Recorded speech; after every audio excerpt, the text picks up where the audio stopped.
UPSC को देश की सबसे मुश्किल परीक्षा में से एक माना जाता है। इस परीक्षा को पास करने के लिए बहुत मेहनत करनी पड़ती है। इस परीक्षा के माध्यम से अलग अलग पदों के लिए अधिकारियों को चयन होता है। बड़े पदों पर चयन। यूपीएससी की परीक्षा के माध्यम से आईएएस, इप्स आदि प्रमुख पदों पर अभ्यर्थियों का चयन होता है। इस परीक्षा का युवाओं में इतना क्रेज है कि ज़्यादातर लोग यूपीएससी क्रैक करना चाहते हैं। यूपीएससी परीक्षा के लिए उम्र सीमा।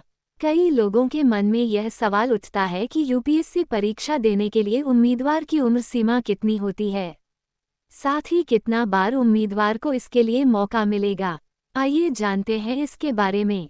अधिकतम उम्र। जनरल और ईडब्ल्यूएस कैटेगरी के लिए अधिकतम उम्र सीमा 32 साल, डिसेबल्ड डिफेंस सर्विस पर्सनल और ओबीसी के लिए 35 साल, एक्स सर्विसमैन और एससी/एसटी के लिए 37 साल है और पीडब्ल्यूबीडी कैटेगरी के लिए 42 साल है।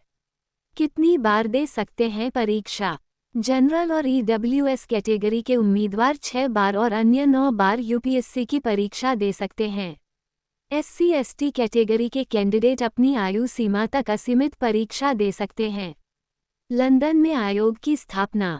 सिविल सेवकों को भर्ती करने के लिए साल 1854 में लंदन में सिविल सेवा आयोग की स्थापना की गई और 1855 से प्रतियोगी परीक्षाओं की शुरुआत हुई।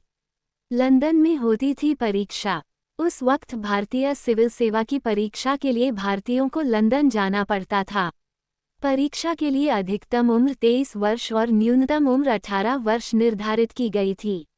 एग्जाम। इस परीक्षा के लिए सिलेबस इस तरह डिज़ाइन किया गया था कि भारतीयों को एग्जाम पास करने में काफ़ी परेशानी होती थी। इसके बावजूद सत्येंद्रनाथ टैगोर 1864 में इस परीक्षा को क्रैक करने वाले पहले। यूपीएससी की वेबसाइट। यूपीएससी की वेबसाइट के अनुसार 1922 से भारतीय सिविल सेवा परीक्षा भारत में आयोजित की जाने लगी।